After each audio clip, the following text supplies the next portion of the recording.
يسبح لله ما في السماوات وما في الأرض الملك القدوس العزيز الحكيم. کھا لیتے ہیں. نتیجے میں ہوتا یہ ہے کہ پھر بیماریاں، طولانی بیماریاں، اور معمولاً جو عمر مرنے کی نہیں ہوتی ہے اس عمر میں مر جاتے ہیں، کیونکہ صحت کی طرف توجہ نہیں ہے، جبکہ ہونی چاہیے صحت کی طرف توجہ. اور انسان اپنے بدن سے آشنا ہے کہ میں کیا کھاؤں تو میرے بدن کے لیے فائدہ مند ہے، کیا نہ، اور کیا کھاؤں تو میرے بدن کے لیے نقصان دہ. مثلا میں ڈیابیٹک ہوں، شوگر پیشنٹ ہوں، مجھے معلوم ہے کہ مجھے کیا کھانا ہے اور کیا نہیں کھانا ہے. اس کے باوجود بھی اگر میں احتیاط نہ کروں تو پھر میں خود ہی اپنے ہاتھوں سے اپنی موت کو قریب کر رہا ہوں، جو اسلام نہیں چاہتا. اسلام چاہتا ہے کہ لوگ صحت مند زندگی گزاریں. ویسے ہی جس طرح سے انسان کی صحت، انسان کی بدن کی صحت کی فکر ہے اسلام کو، ویسے ہی معاشرے، سوسائٹی کی بھی صحت کی فکر ہے. سوسائٹی سالم کیسے رہتی ہے، سوسائٹی صحت مند کب رہتی ہے، اس کی طرف قرآن کریم نے نشاندہی کی ہے کہ ایک صحت مند سماج، صحت مند سماج کی علامت کیا ہے. قرآن نے رہنمائی فرمائی ہے کہ تم اپنے اختیار سے، اپنے ارادے سے سماج کی تشکیل مت دو، بلکہ جس طرح ہم بتا رہے ہیں ویسے سماج کی تشکیل دو. اسی لیے کہا کہ سورہ توبہ میں ہے، آیت نمبر 112 یا 16 ہے، فرماتے ہیں کہ یا ایھا الذین آمنوا اتقوا اللہ وکونوا مع الصادقین. آیت نمبر 119 ہے، یا ایھا الذین آمنوا اتقوا اللہ، اے مومنو اللہ کا تقوی اختیار کرو، وکونوا مع الصادقین، اور صادقین کا ساتھ اختیار کرو.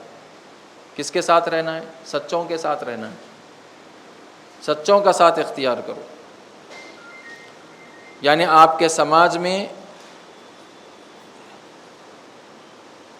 ایسا نہیں ہے کہ کوئی صادق نہیں ہے. کچھ لوگ ہمیشہ سچے رہے ہیں سماج میں. سچوں کے مقابلے میں کون ہے؟ جھوٹے ہیں. سچوں کے ساتھ رہو یعنی جھوٹوں کے ساتھ مت رہو. سچوں کے ساتھ رہو، جھوٹوں کے ساتھ مت رہو، یعنی خود بھی سچے رہو. خود بھی سچے رہو اور سچوں کے ساتھ رہو. خود بھی سچے رہو، سچوں کے ساتھ رہو، اور جھوٹوں کے ساتھ مت رہو. کاذبین، کاذبین کے ساتھ مت رہو، فاسقین کے ساتھ مت رہو، ظالمین کے ساتھ مت رہو، منافقین کے ساتھ مت رہو. یعنی صادقین کے مقابلے میں کون ہے؟ کاذبین ہے، جھوٹے لوگ ہیں. صادقین کے مقابلے میں کون ہے؟ فاسقین ہیں، کھل کر گناہ کرنے والے. صادقین کے مقابلے میں کون ہے؟ ظالمین ہیں، ظلم کرنے والے. صادقین کے مقابلے میں کون ہے؟ منافقین ہیں، نفاق سے کام لینے والے. تو یہ قرآنی سماجیات ہے، قرآنک سوشالوجی. یعنی قرآن یہ فرما رہا ہے کس کے ساتھ تم کو رہنا ہے، یہ تم نہیں طے کریں گے، یہ خدا طے کرے گا. کس کا ساتھ اختیار کرنا ہے. ساتھ کو عربی میں کہتے ہیں معیت. میم عین یہ تھے، معیت، میت نہیں، میت مردہ آدمی کو کہتے ہیں. معیت، معیت عین سے، میم عین یہ تھے، معیت یعنی ساتھ. کس کے ساتھ رہیں؟ کس کا ساتھ اختیار کریں؟ سچوں کا ساتھ اختیار کریں. یہ آیت جو نازل ہوئی، یا ایھا الذین آمنوا اتقوا اللہ وکونوا مع الصادقین، سورہ توبہ کی 119ویں آیت. یہ آیت میدان جنگ میں نازل ہوئی. میدان جنگ کے بعد رسول اللہ نے کچھ لوگوں کو کہا کہ جنگ پر چلو، تو لوگ مختلف بہانے بنا کر بیٹھ گئے. مثلا اب نماز جمعہ ہے، لوگوں کے پاس مختلف بہانے ہیں، کاروبار ہے، اسکول ہے، کالج ہے، تعلیم ہے، لہٰذا وہ حاضر نہیں ہوئے. یہاں پر بہانے ہیں ان کے پاس موجود. اس زمانے میں بھی لوگوں کے پاس بہانے تھے، تو لوگ نہیں گئے. رسول اللہ جب واپس آئے جنگ سے تو 3 لوگ اس میں سے وہ پشیمان ہوئے. انہوں نے آ کر رسول اللہ سے کہا کہ ہم بہانے بنا کر آپ کے ساتھ نہیں آئے، ہم اس بات پر پشیمان ہیں۔ اور ایک بڑی 3 کے علاوہ جتنے لوگ تھے وہ پشیمان بھی نہیں تھے، یعنی بہانے بنا کر، یعنی جھوٹ بول کر گئے بھی نہیں رسول اللہ کے ساتھ، بیٹھے بھی رہے، اور جب رسول اللہ واپس آئے تو انہوں نے پشیمانی کا اظہار بھی نہیں کیا کہ ہم معذرت چاہتے ہیں، ہم چل سکتے تھے آپ کے ساتھ، ہم نہیں چلے، یہ بھی نہیں کہا انہوں نے۔ تو اس پس منظر میں یہ آیت نازل ہوئی، یا ایھا الذین، ٹھیک ہے اب جب تم یہ 3 افراد جن سے یہ غلطی ہو گئی وہ نہیں جا سکے جنگ پر، کوئی بات نہیں، اب اس کی تلافی کیسے کرو؟ تلافی یہ کرو کہ اللہ کا تقوی اختیار کرو اور سچوں کے ساتھ ہو جاؤ، سچوں کے ساتھ ہو جاؤ۔ تم صادقین کی معیت، صادقین کے ساتھ ہو جاؤ۔ بلکہ معمولاً ہوتا کیا ہے، ہم کس کے ساتھ ہوتے ہیں؟ جس سے ہمارا فائدہ جڑا ہوا ہے، جس سے ہماری انکم جڑی ہوئی ہے۔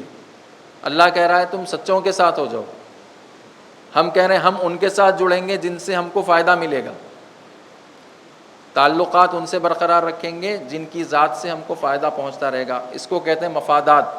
تعلقات کی بنیاد مفادات، مفادات کی بنیاد پر جڑے ہوئے ہیں۔ مفادات کیا ہے؟ آپ سے مجھے کچھ فائدہ ہو رہا ہے تو میں آپ کے ساتھ ہوں، اگر آپ سے مجھے کوئی فائدہ نہیں ہو رہا تو میں آپ کے ساتھ نہیں ہوں، گرچہ آپ سچے ہوں۔ ہمارے تعلقات کی بنیاد مفادات ہے۔ اللہ فرما رہا ہے تم مفادات مت دیکھو، بلکہ یہ دیکھو کہ سچے ہیں تو تم ان کا ساتھ اختیار کرو۔ صادقین سے مراد معمولاً یہ کہا گیا کہ اہل بیت، صادقین اہل بیت ہیں، لیکن جو ایک بڑی مشکل کیا ہے ہمارے ساتھ، دیندار طبقے کی بھی ایک بڑی مشکل یہ ہے کہ یہ قرآن پڑھتے نہیں ہیں۔ اولا پڑھنا پہلا مرحلہ ہے، فرسٹ فیز پڑھنا ہے، پڑھتے نہیں ہیں۔ قرآن نہیں پڑھنے کا نتیجہ کیا ہے؟ دیکھیے آپ، یہ ہوتا ہے اکثر، نمازیں پڑھتے ہیں لوگ، قرآن نہیں پڑھتے۔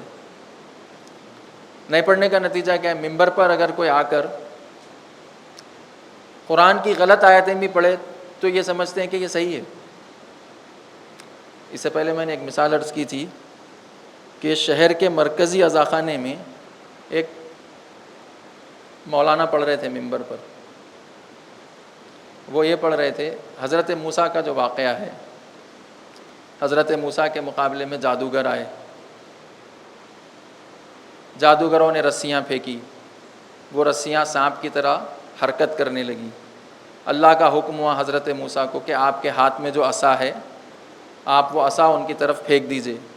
حضرت موسیٰ نے وہ عصا ان کی طرف پھینک دیا۔ قرآن مجید میں یہ لکھا ہوا ہے کہ وہ عصا اژدہا بن گیا، بڑا سانپ بن گیا، اور اس نے ان رسیوں کو نگل لیا۔ یہ قرآن کا یعنی قرآن میں جو بات لکھی ہوئی ہے، وہ مولانا ممبر سے پڑھ رہے ہیں کہ وہ اژدہا اس نے نہ صرف ان رسیوں کو نگل لیا بلکہ جادوگروں کو بھی کھا گیا، جبکہ قرآن میں یہ ہے کہ وہ جادوگر موسیٰ کا یہ معجزہ دیکھ کر ایمان لے کر آئے۔ تو پھر فرعون نے ان سے یہ کہا کہ تم کس کی اجازت سے ایمان لائے؟ میں یہاں موجود ہوں، میری اجازت کے بغیر تم ایمان کیسے لاتے؟ تو میں تمہیں سزا دوں گا۔ سزا کیا؟ تمہارا ایک ہاتھ اور مخالف سمت کا ایک پیر کاٹ کر تم کو کھجور کے درخت پر لٹکا دوں گا۔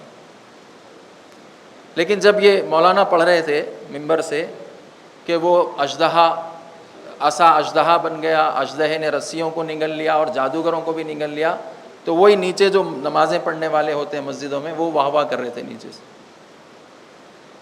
کیوں؟ کیونکہ قرآن نہیں پڑھتے۔ ان کو یہ نہیں معلوم ہے کہ قرآن جو واقعہ بیان کر رہا ہے اس میں جادوگر زندہ بچ گئے، پھر وہ ایمان لے آئے، پھر فرعون نے ان کو دھمکی دی کہ کس کی اجازت سے تم ایمان لائے۔ تو مذہبی طبقہ، نماز پڑھنے والے طبقے کا حال یہ ہے کہ وہ قرآن نہیں پڑھتے، اور قرآن پڑھتے بھی کب ہیں؟ جب کوئی مر جائے، مرتا ہے تو قرآن کھولتے ہیں، تھوڑے دن اس کے اوپر تلاوت کرتے ہیں، قرآن پڑھتے ہیں، اس کی روح کو بخش دیتے ہیں۔ یہی قرآن کا یوسیج ہمارے پاس ہے۔ جب پڑھنا ہی نہیں ہے تو قرآن فہمی ایک دوسری چیز ہے، قرآن کو سمجھنا۔ انسان جب تک پڑھے نہیں سمجھے گا کیسے؟ پہلے پڑھنے کے مرحلے میں ہی فیل ہے تو سمجھنے کا مرحلہ تو سیکنڈری ہے۔ نتیجے میں ہوتا یہ ہے کہ جو گمراہی ممبر سے پھیلائی جاتی ہے وہ عوام اس کے خوگر ہو جاتے ہیں، تشخیص ہی نہیں دے پاتے حق کیا ہے باطل کیا ہے، صحیح کیا ہے غلط کیا ہے۔ قرآن کا ایک نام فرقان ہے، جو ماہ رمضان کی دعاؤں میں ہم لوگ پڑھتے ہیں، شہر رمضان الذی انزل فیہ القرآن ھدی للناس وبینات من الھدی والفرقان۔ فرقان کس کو کہتے ہیں؟ فرق کرنے والا۔ کس بات کا فرق کرنے والا؟ صحیح غلط کا فرق کرنے والا، حق اور باطل کا فرق کرنے والا۔ نماز پڑھے انسان لیکن اس کو یہ تمیز نہ ہو کہ صحیح کیا ہے اور غلط کیا ہے، حق کیا ہے اور باطل کیا ہے۔ یہ کب آئے گا فرقان؟ جب قرآن پڑھیں گے۔ کب آئے گا فرقان؟ جب قرآن سمجھیں گے۔ تو قرآنی سماجیات سے واقف نہیں ہیں ہم لوگ، تو لہٰذا یا ایھا الذین آمنوا اتقوا اللہ وکونوا مع الصادقین، سچوں کے ساتھ ہو جاؤ، تو سمجھتے ہیں کہ یہ آیت منحصر ہے اہل بیت سے۔ یہ آیت اس آیت کا مصداق اہل بیت ہے، منحصر نہیں ہے آیت، یعنی ہر دور میں سچے رہیں، آج بھی سچے ہیں۔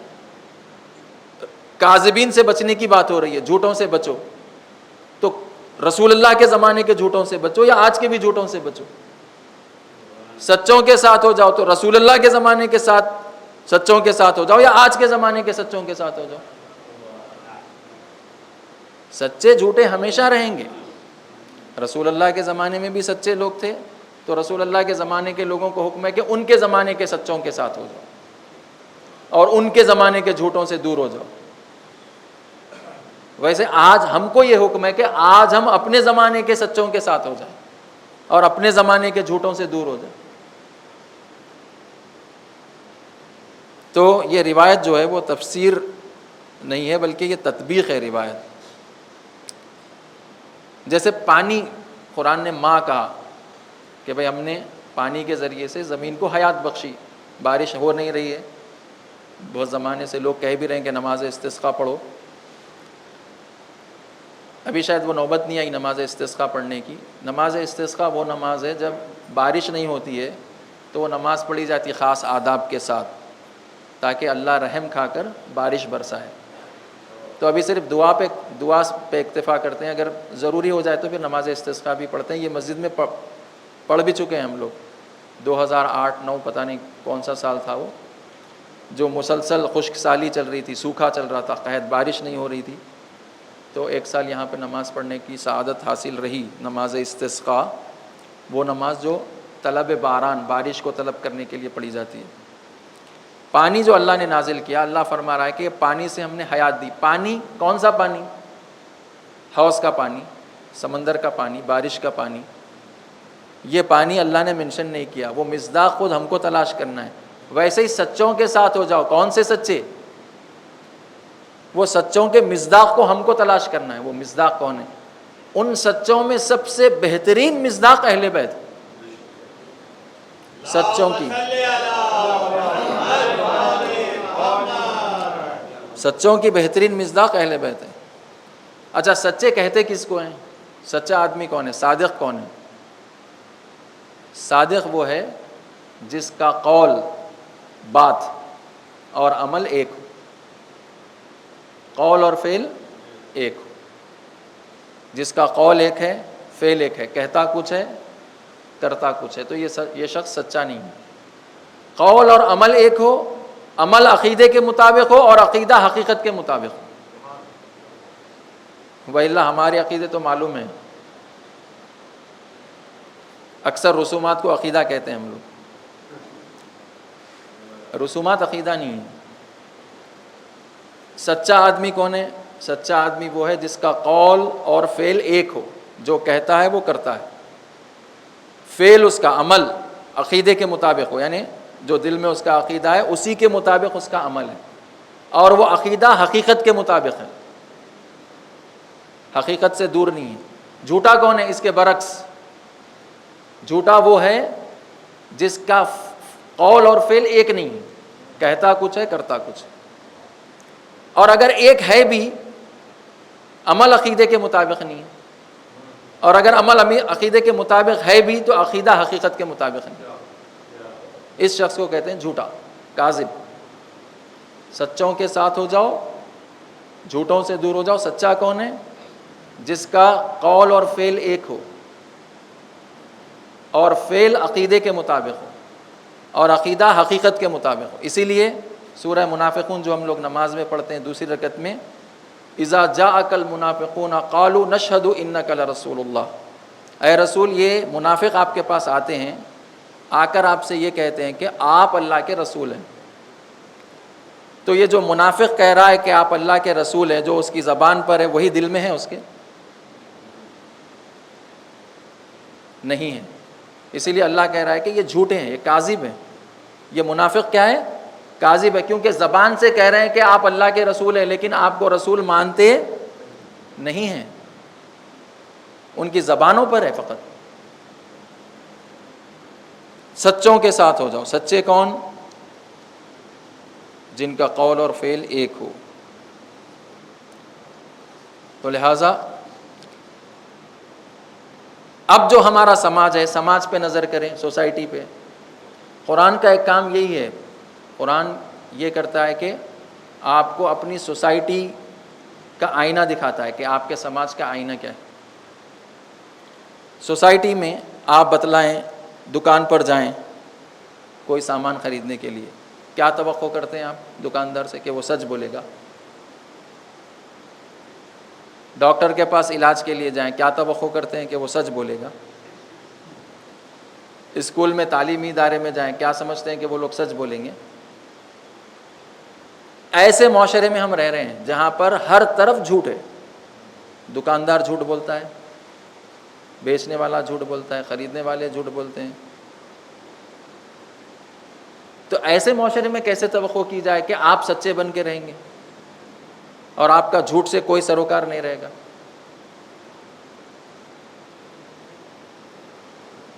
تو اسی لیے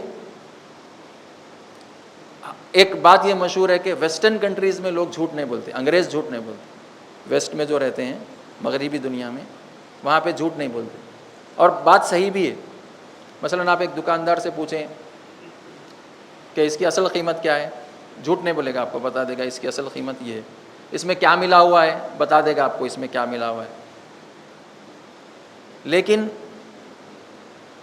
صرف دکانداروں کا جھوٹ نہ بولنا، ڈاکٹروں کا جھوٹ نہ بولنا، وہ معاشرے کو سچا بنا دیتا ہے۔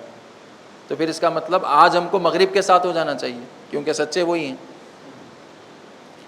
نہیں، ان کی معاشرتی نظام، ان کا جو نظام ہے اس کی بنیاد جھوٹ ہے۔ گرچہ افراد معاشرہ سچے ہوں گے، لیکن جس نظام پر، جس بنیاد پر ان کا نظام ٹکا ہوا ہے وہ جھوٹ ہے،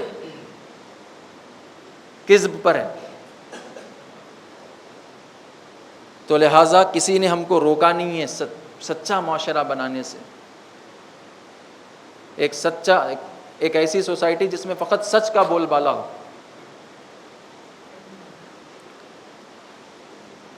اسی لیے قرآن کہہ رہا ہے کونوا مع الصادقین، صادقین کے ساتھ۔ صادق کون ہے؟ خود قرآن بتا رہا ہے کہ صادق کون ہے۔ لیس البر ان تولوا وجوہکم قبل المشرق والمغرب ولکن البر من آمن باللہ والیوم الآخر والملائکۃ والکتاب والنبیین۔ قرآن کہہ رہا ہے کہ سچے لوگ وہ نہیں ہیں جو عبادتوں کے وقت اپنا رخ مشرق اور مغرب کی طرف پھیر لیں۔ بر اس کی تفسیر ہو چکی ہے، بر کس کو کہتے ہیں؟ ہم لوگ اس کا ترجمہ نیکی کرتے ہیں۔ بر کا ترجمہ، بر سے ابرار بنائیں، بر بار ابرار۔ بر کس کو کہتے ہیں؟ ہم لوگ، ہمارے جو مترجمین ہیں، جو اردو کے ترجمے ہم پڑھتے ہیں، لیس البر ان تولوا وجوہکم قبل المشرق والمغرب، کہ نیکی اس میں نہیں ہے کہ تم اپنا رخ مشرق یا مغرب کی طرف موڑ لو۔ نیکی ترجمہ کرتے ہیں، بر نیکی کو نہیں کہتے، کیونکہ اردو زبان کی بڑی مشکل ہے۔ خیر کو بھی نیکی سے ترجمہ، احسان اس کو بھی نیکی۔ کئی عربی کے متعدد الفاظ کا ترجمہ اردو کے ایک لفظ سے کرتے ہیں، نیکی، جبکہ بر نیکی کو نہیں کہتے۔ نیکی کو کہتے ہیں لیکن صرف نیکی کو نہیں کہتے۔ بلکہ تمام نیکیوں کو یکجا کر دیا جائے، تمام نیکیاں ایک جگہ جمع ہو جائیں، تو اس کو کہتے ہیں بر۔ قرآن کہہ رہا ہے بر یہ نہیں ہے کہ تم اپنا رخ عبادتوں کے وقت مشرق اور مغرب کی طرف پھیر لو۔ اس کا مطلب یہ ہے کہ اس زمانے میں یہ یہود کرتے تھے۔ یہودی کیا کرتے تھے؟ اپنا رخ کبھی بیت المقدس کی طرف، کبھی خانہ کعبہ کی طرف، عبادتوں کی طرف۔ جیسا ہم کرتے ہیں رسومات میں اپنی طرف سے گڑھ لیتے ہیں، یہ رسم ہے۔ خدا کہہ رہا ہے یہ بر نہیں ہے، جو تم نے گڑھ لیا ہے وہ بر نہیں ہے۔ پھر بر کیا ہے؟ بر یہ ہے وَلَٰكِنَّ الْبِرَّ مَنْ آمَنَ بِاللَّهِ، بر یہ ہے کہ اللہ پر ایمان لایا جائے، اللہ پر ایمان بر ہے۔ والآخر، یوم آخرت پر، قیامت پر ایمان بر ہے۔ ملائکہ پر ایمان بر ہے۔ والکتاب، کتاب پر ایمان بر ہے۔ والنبیین، انبیاء پر ایمان بر ہے۔ پھر دوسرے حصے میں کمزوروں کا ساتھ، وآت المال علی حبہ ذوی القربى والیتامى والمساکین وابن السبیل والسائلین وفی الرقاب، کہ کمزوروں کی طرف سے غافل نہیں ہے۔ بر کیا ہے؟ بر ایمان کس پر؟ اللہ پر، کتاب پر، ملائکہ پر، یوم آخرت پر، نبیوں پر۔ اور پھر عمل میں کیا ہے؟ عمل میں کمزوروں کا سہارا بننا۔ وآت المال علی حبہ، جس کے پاس پیسہ مازاد ہے، یعنی ایکسس پیسہ ہے، میری ضرورتیں پوری ہونے کے بعد پیسہ میرے پاس بچ رہا ہے، تو اس کو مازاد کہتے ہیں، یعنی ضرورتیں پوری ہونے کے بعد جو پیسہ بچ رہا ہے آپ کے پاس۔ تو اگر ایسے آدمی سے کہیں کہ آپ خرچ کیجئے، آپ کی ضرورتیں تو پوری ہو گئی، پوری ہونے کے بعد بھی آپ کے پاس پیسہ بچ رہا ہے، تو اس آدمی کے لیے تو کوئی مشکل نہیں ہونا چاہیے پیسہ خرچ کرنا۔ لیکن ایک آدمی وہ ہے جس کی ضرورتیں ہی پوری نہیں ہو رہی ہیں، ان کی بات یہاں پہ ہو رہی ہے۔ وہ وآت المال علی حبہ، وہ لوگ جن کی ضرورتیں ابھی پوری نہیں ہوئی لیکن پھر بھی عطا کرتے ہیں۔ کس کو؟ ذوی القربہ، اپنے قرابت داروں کو، رشتہ داروں میں جو غریب لوگ ہیں ان کو دیتے ہیں۔ والیتامى، یتیموں کو دیتے ہیں۔ والمساکین، مسکینوں کو دیتے ہیں۔ وابن السبیل، وابن السبیل مسافر غربت زدہ، اپنے وطن میں پیسے والا تھا لیکن سفر پہ نکلا، دوسری جگہ گیا، وہاں پر آ کر غریب ہو گیا، فقیر ہو گیا، وہ ابن سبیل کہتے ہیں اس کو، راستے کا بچہ۔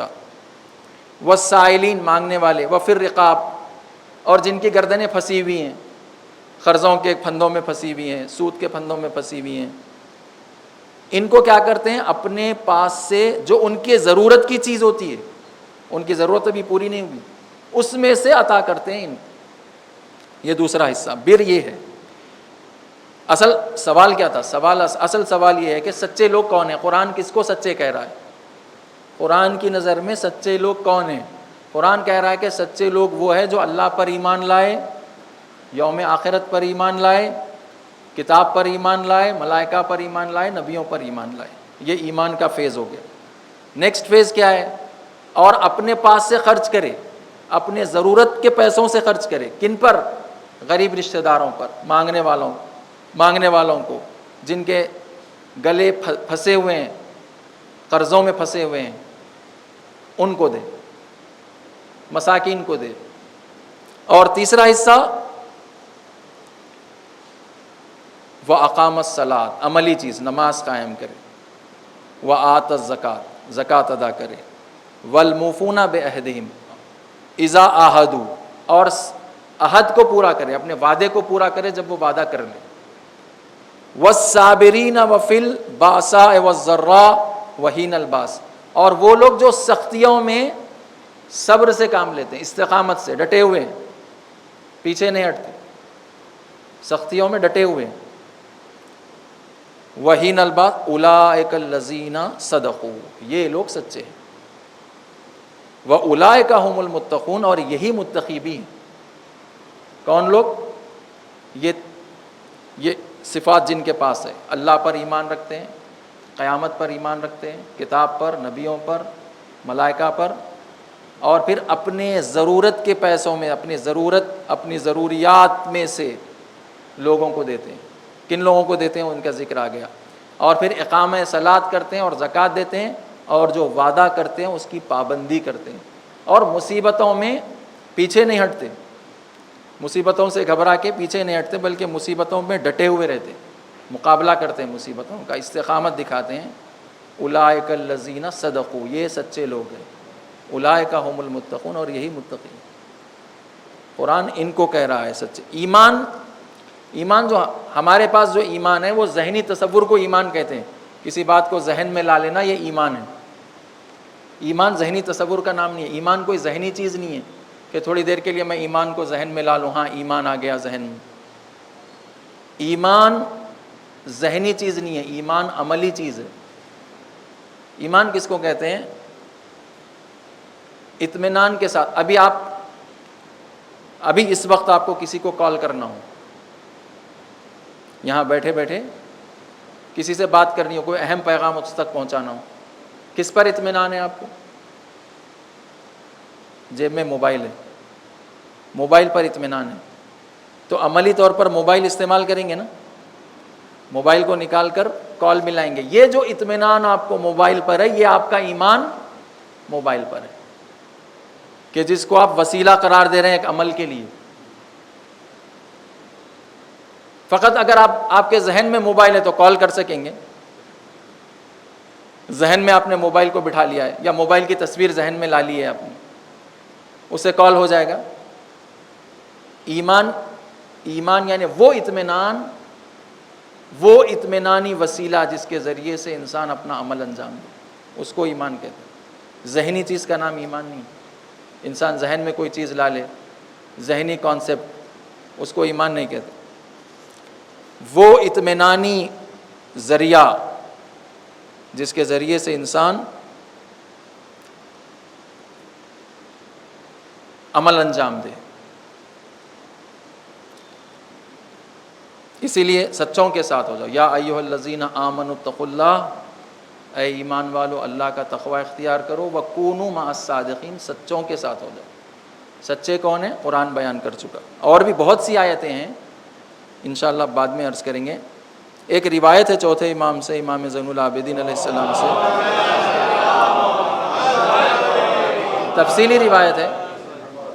تفصیلی روایت ہے وہ, حضرت کی شہادت بھی قریب ہے. اس حوالے سے یہ بات عرض کر دی جائے کہ حضرت نے ایک کرائٹیریا دیا ہے کہ قرآن کہہ رہا ہے کہ سچوں کے ساتھ ہو جاؤ. حضرت نے بھی بیان کیا کہ کس کا ساتھ اختیار کیا جا سکتا ہے. تو معمولاً ہم کس کا ساتھ اختیار کرتے ہیں؟ جس کا ظاہر ٹھیک ہو. ظاہر ٹھیک ہو ہے نا, بے ایمان آدمی نہیں ہے, ایماندار آدمی ہے, نماز پڑھتا ہے, روزہ رکھتا ہے, کوئی برا کام بھی نہیں کرتا, شراب نہیں پیتا, جوا نہیں کھیلتا, اور دوسرے برے کام نہیں کرتا. جس کا ظاہر ٹھیک ہو, اس کو کہتے ہیں جس کا ظاہر ٹھیک ہے. حضرت فرما رہے ہیں کہ اگر کسی کا ظاہر ٹھیک ہو, کسی کو تم نماز پڑھتے ہوئے دیکھو, تو اس کے ظاہر سے دھوکہ مت کھاؤ. ابھی تفصیلی میں روایت لکھ کر لایا نہیں ہوں کیونکہ اس سے پہلے کئی بار بیان کر چکا. تو فرماتے ہیں کہ اس کی امانت داری چیک کرو, پیسے دے کر دیکھو اس کو, پیسوں کے معاملے میں کھرا ہے یا نہیں ہے. صرف نماز دیکھ کر دھوکہ, ایسا ہوا ہے, تجربے جو ہوئے ہیں مختصر زندگی میں, 5 وقت نماز پڑھ کے جو مولانا کے جیب سے 1 روپیہ نہیں نکال سکتا تھا, ہزاروں روپے لے کے چلا گیا. کس سے دھوکہ دیا؟ نماز پڑھ کے دھوکہ دے دیا. وہ مولانا جو 1 روپیہ نہیں نکال سکتے کسی کو, ان کے بارے میں مشہور ہے, ناخن کا جگال تک نہیں دیتے وہ کسی کو, ان کے جیب سے ہزاروں روپے لے کے چلا گیا نماز سے دھوکہ دے. تو نماز سے دھوکہ مت کھاؤ کسی کی, ظاہر سے دھوکہ مت کھاؤ, اس کی امانت داری کو دیکھو, پیسے دے کر دیکھو. ٹھیک ہے, پیسوں میں بھی کھرا ہو گیا, ایماندار ہے, پیسوں میں خرد برد نہیں کرتا, آگے پیچھے نہیں کرتا پیسوں میں. اب کیا کرو, اس کو عورتوں کے معاملے میں چیک کرو, عورتوں کے معاملے میں امین ہے یا نہیں ہے, عفیف ہے یا نہیں ہے, یا عورتوں کو دیکھتے پھسل جاتا. عورتوں کے معاملے میں بھی چیک کر لیا, تب بھی اس پر بھروسہ مت کرو. ایسے کئی لیئرز بتائے حضرت نے، میں پورے لیئرز کو چھوڑ رہا ہوں، 7-8 لیئرز ہے وہ۔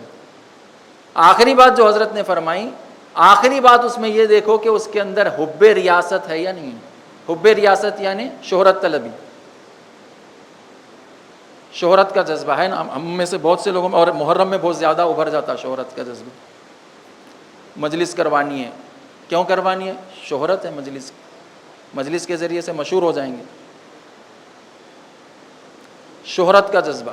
آخری بات یہ دیکھو اس کے اندر، اگر شہرت طلب ہے، نماز پڑھتا ہے، ٹھیک ہے، نماز ظاہر اس کی ٹھیک ہے، امانت دار بھی ہے، پیسوں کے معاملے میں بھی گھپلا کرنے والا نہیں ہے، عورتوں کے معاملے میں بھی بدنیت نہیں ہے، اس کے باوجود یہ دیکھو کہ اس کے اندر حب ریاست ہے یا نہیں۔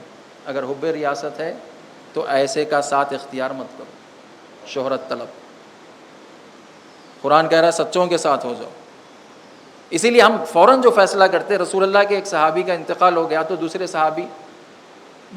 دوسرے صحابہ سب دیکھ رہے تھے کہ رسول اللہ اس کے کفن و دفن کا اہتمام کر رہے ہیں، اس کی نماز جنازہ پڑھ رہے ہیں، بڑا اہتمام کر رہے ہیں اس کے لیے۔ تو اس نے بشارت دی اس کو، اس مرنے والے صحابی کو، کہ تمہیں بشارت و خوشخبری ہو کہ رسول اللہ تمہارے اوپر نماز جنازہ پڑھ رہے ہیں، رسول اللہ تم کو اپنے ہاتھوں سے دفن کر رہے ہیں، قبر میں اتار رہے ہیں۔ تو رسول اللہ نے فرمایا اتنا جلدی فیصلہ مت کرو۔ تو اس نے کہا تو پھر کیا یہ جنت میں نہیں جائے گا؟ آپ نے اس پر نماز جنازہ پڑھی، آپ اپنے ہاتھوں سے اس کو قبر میں اتار رہے ہیں۔ رسول اللہ نے فرمایا یہ جنت میں جانے والا نہیں ہے۔ کیوں؟ گھر والوں کے ساتھ سخت تھا، گھر والوں کے ساتھ سخت رویہ تھا اس کا، بیوی بچوں کے اوپر سخت تھا، سختی سے پیش آتا تھا، یہ جنت میں جانے والا نہیں۔ یہ جو ہم فوراً فیصلے کر لیتے ہیں، تو معلومات سے انسان جو ہے وہ با ایمان نہیں بنتا، معلومات انسان کو کہیں نہیں پہنچاتی۔ انسان کے ذہن میں بہت سے معلومات ہیں، اگر معلومات ہی انسان کو با ایمان بناتی تو کمپیوٹر ہمارے سے زیادہ با ایمان ہے، کیونکہ ہمارے سے زیادہ معلومات اس میں اسٹور ہے۔ معلومات کا نام ایمان نہیں ہے۔ اللہ پر ایمان یعنی اطمینان ہو، اطمینانی وسیلہ، جس پر انسان بھروسہ کرے، اعتماد کرے کہ اس وسیلے پر میں اعتماد کروں گا، یعنی اس کو اطمینان حاصل ہے کہ اس کے ذریعے سے یہ کام ہو سکتا ہے۔ مثلا اب آپ کو یہاں سے گھر جانا ہے تو کیا اطمینان ہے آپ کو؟ میری گاڑی موجود ہے، میرے پاس گاڑی موجود ہے، 2 ویلر موجود ہے، 4 ویلر موجود ہے، اس سے میں اپنے گھر کو جاؤں گا۔ یہ اطمینان، اس اطمینان کو ایمان کہتے ہیں۔ فقط ذہن میں لا لینے کسی چیز کو، اس کو ایمان نہیں کہتے۔ تو فرما رہے ہیں کہ لیس البر، بر نیکی یہ نہیں ہے کہ تم اپنا رخ سیدھی جانب یا بائیں جانب، مشرق کی جانب یا مغرب کی جانب موڑ دو، بلکہ نیکی یہ ہے، بر یہ ہے کہ تم اللہ پر ایمان لاؤ، کتاب پر، ملائکہ پر، نبیوں پر، اور وہ جو بتلایا جا رہا ہے کہ تمہارے پاس جو پیسے ہیں تمہاری ضرورت کے ہوتے ہوئے ان پر خرچ کرو، اور اقامہ صلاۃ کرو، نماز، زکوٰۃ، وعدے کی پابندی، اور جب یہ سب کر چکو تو دشواریوں میں ڈٹے رہو، دشواریوں میں ڈٹے رہو۔ اور یہ جو آیت کہہ رہی ہے آج ایسے لوگ کون ہیں اس کو تلاش کرو۔ آج وہ قوم کون سی قوم ہے جس کے اندر یہ چیزیں ہیں، جو دشواریوں میں ڈٹی ہوئی ہے، سختیوں میں ڈٹی ہوئی ہے؟ ایسے لوگوں کی معیت اور معاشرت اختیار کرو، یعنی ان کے ساتھ مل کر زندگی گزارو، سچوں کے ساتھ ہو جاؤ۔ گفتگو کا خلاصہ یہ ہوا کہ قرآن یہ فرما رہا ہے کہ انسان کو اللہ نے مقصد کے تحت پیدا کیا، مقصد خلقت، اور اس مقصد تک پہنچنے کے لیے اللہ نے راستہ بھی مقرر فرما دیا، اور راستے کے خطروں سے بھی اللہ نے آگاہ کر دیا انسان کو کہ یہ خطرے ہوں گے، اور ان خطروں سے بچنے کا انتظام بھی اللہ نے فرما دیا، اور اس انتظام کا نام تقویٰ ہے۔ دنیا میں موجود خطرے اور آخرت میں موجود خطروں سے بچنے کا جو انتظام اللہ نے فرمایا ہے، اس انتظام کا نام تقویٰ ہے۔ تقویٰ پرہیزگاری کو نہیں کہتے۔ تقویٰ کا ترجمہ اگر پرہیزگاری کریں تو اس لیے سب چیز سے پرہیز کرتے ہیں، ظلم کے مقابل کھڑے ہونے سے بھی پرہیز کرتے ہیں، جبکہ عزاداری کا بنیادی مقصد کیا ہے؟ عزاداری کا بنیادی ترین مقصد کیا ہے؟ ظلم کے خلاف آواز اٹھانا ہے.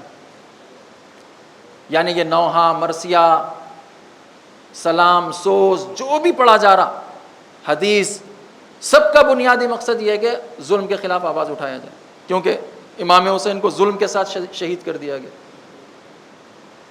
عزاداری کا بنیادی مقصد یہ ہے، ظلم کے خلاف آواز اٹھایا جائے. لیکن اگر ہزاروں مجلسیں ہو جائیں، لاکھوں مجلسیں ہو جائیں، لیکن یہ بنیادی عنصر، یہ بیسک فیکٹر اگر مجلسوں میں موجود نہ ہو، ظلم کے خلاف آواز اٹھانا، تو پھر آپ اندازہ کر لیں وہ مجالس اپنی بنیادی مقصد سے دور ہیں.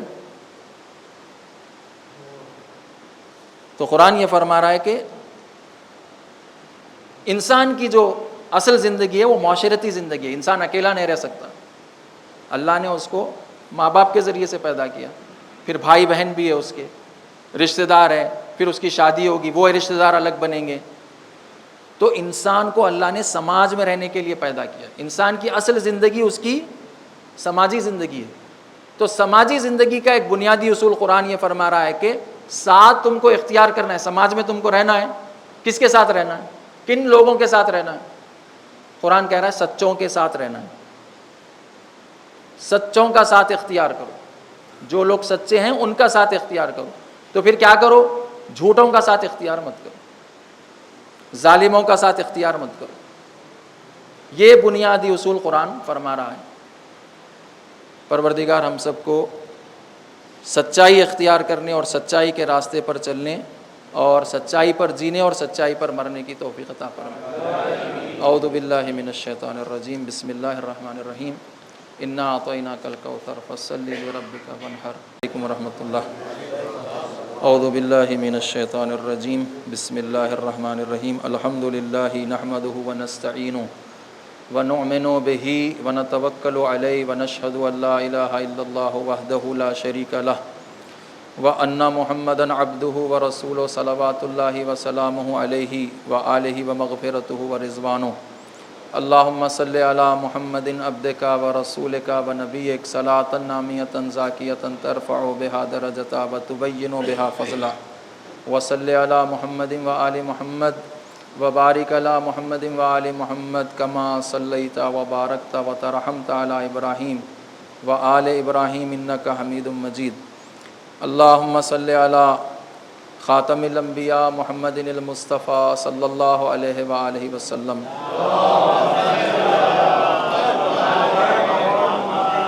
وصلی علی امیر المومنین علی ابن ابی طالب علیہ الصلاۃ والسلام. وصلی علی فاطمۃ الزہراء سیدۃ نساء العالمین.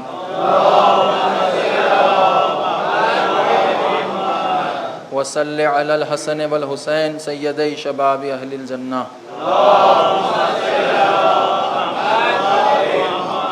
وعلی علی ابن الحسین ومحمد ابن علی وجعفر ابن محمد وموسیٰ ابن جعفر وعلی ابن موسیٰ ومحمد ابن علی وعلی ابن محمد والحسن ابن علی والحجة ابن الحسن الخلف القائم بالحق المنتظر المہدی.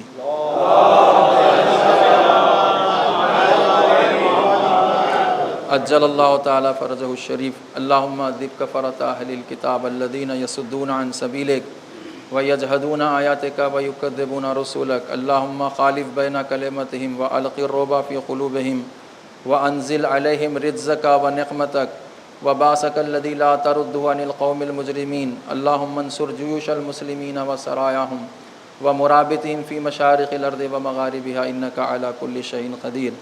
اللہم اغفر للمؤمنین والمؤمنات والمسلمین والمسلمات. اللہم اجعل التقوی زادہم والایمان والحکمت فی قلوبہم واوزعہم ان یشکروا نعمتک التی انعمت علیہم وان یوفوا بعہدک الذی عاہدتہم علیہ الہ الحق وخالق الخلق. اللہم اغفر لمن توفی من المؤمنین والمؤمنات والمسلمین والمسلمات ولمن ہوا لاحق بہم من بعدہم منہم انک انت العزیز الحکیم. ان اللہ یامر بالعدل والاحسان وینہی عن الفحشاء والمنکر والبغی یعظکم لعلکم تذکرون. اذکروا اللہ یذکرکم فإنہ ذاکر لمن ذکر واسألوا اللہ من رحمتہ وفضلہ فإنہ لا یخیب علیہ داع دعا ربنا آتنا فی الدنیا حسنۃ وفی الآخرۃ حسنۃ وقنا عذاب النار۔ اما بعد، اللہ نے انسانوں کی زندگی کی حفاظت کے لیے جو تدبیر مقرر فرمائی ہے، محفوظ زندگی گزارنے کا جو نسخہ اللہ نے انسانوں کو دیا ہے وہ تقویٰ ہے۔ تقویٰ کے دائرے میں انسان کی زندگی محفوظ ہے، بلکہ زندگی محفوظ نہیں ہے، بلکہ تقویٰ کے دائرے میں ہی انسان ہے۔ تقویٰ کے باہر انسان نہیں ہے، بلکہ درندہ ہے، حیوان ہے، شیطان ہے۔ اور پھر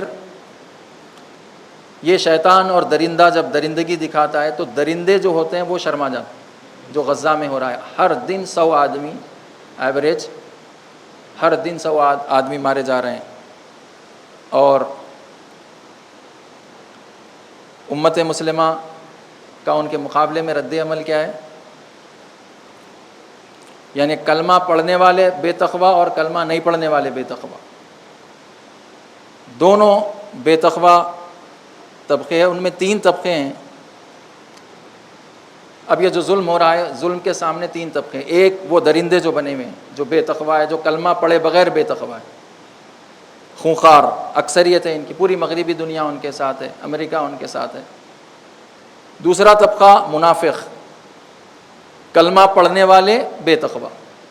پہلا طبقہ کلمہ پڑھے بغیر بے تقویٰ، دوسرا طبقہ کلمہ پڑھنے والے بے تقویٰ، منافق۔ عرب، سارے عرب، جتنے عرب آپ کے ذہن میں آ رہے ہیں، بلکہ سارے مسلم ممالک ایک کو چھوڑ کر، یہ منافق ہے۔ یہ کیا کر رہے ہیں؟ یہ مظلوموں کا ساتھ دینے کا ڈھونگ مچا رہے ہیں۔ منافق کس کو کہتے ہیں؟ پہلے خطبے میں عرض کیا، منافق وہ ہے جس کی زبان پر کچھ ہے، دل میں کچھ اور ہے۔ جھوٹا بھی اسی کو کہتے ہیں۔ جھوٹا شخص کون ہے؟ زبان اور عمل زبان کی تصدیق نہیں کرتا، اس کو جھوٹا کہتے ہیں۔ یہ منافق عرب کیا کہہ رہے ہیں؟ ہم فلسطین کے ساتھ ہیں، لیکن دل سے فلسطین کے ساتھ نہیں ہے، دل سے وہ لوگ ان کے ساتھ جو فلسطین پر ظلم ڈھا رہے ہیں اور ان کی مدد بھی کر رہے ہیں۔ یہ دوسرا طبقہ۔ تیسرا طبقہ صابرین کا طبقہ ہے۔ ابھی جو عرض کیا کہ قرآن جن کو سچے کہہ رہا ہے، یہ لوگ سچے ہیں۔ کون؟ جو مصیبتوں میں ڈٹے ہوئے ہیں، جو پیچھے ہٹنے کے لیے تیار نہیں ہیں، جو انکنڈیشنل سرنڈر پر تیار نہیں ہیں، یہ صابرین ہیں۔ یہ 3 طبقے ہیں۔ اب ان 3 طبقوں میں ہمارا شمار کس میں ہے؟ ہم سب اپنا اپنا جائزہ لے لیں، آپ اپنا، میں اپنا جائزہ لے لوں کہ یہ 3 طبقے ہیں۔ ایک طبقہ خونخوار بھیڑیا درندہ طبقہ، دوسرا منافق، اور تیسرا صابر۔ یہ 3 طبقوں میں کس طبقے میں بیٹھتا ہوں؟ قرآن نے جو راستہ بتایا کہ سچوں کے ساتھ ہو جاؤ، وہ سچے کون ہیں؟ وہ اہل مزاحمت ہے، جو ڈٹے ہوئے ہیں، جو سرنڈر کرنے کے لیے تیار نہیں ہے، ظلم کے سامنے جھکنے کے لیے تیار نہیں ہے۔ یہ لوگ سچے ہیں۔ ان کے ساتھ رہنے، اور ان کے ساتھ رہنے میں سختیاں ہیں۔ پھر سچوں کے ساتھ رہنے کی قیمت چکانی پڑتی ہے۔ آپ سچوں کے ساتھ مفت میں نہیں رہ سکتے۔ سچوں کے ساتھ رہنے کی قیمت سختیاں ہیں، مصائب ہیں، مصیبتیں ہیں، قتل، غارت، بھوک، پیاس، اپنی جان کا خطرہ، اپنی اولاد کی جان کا خطرہ۔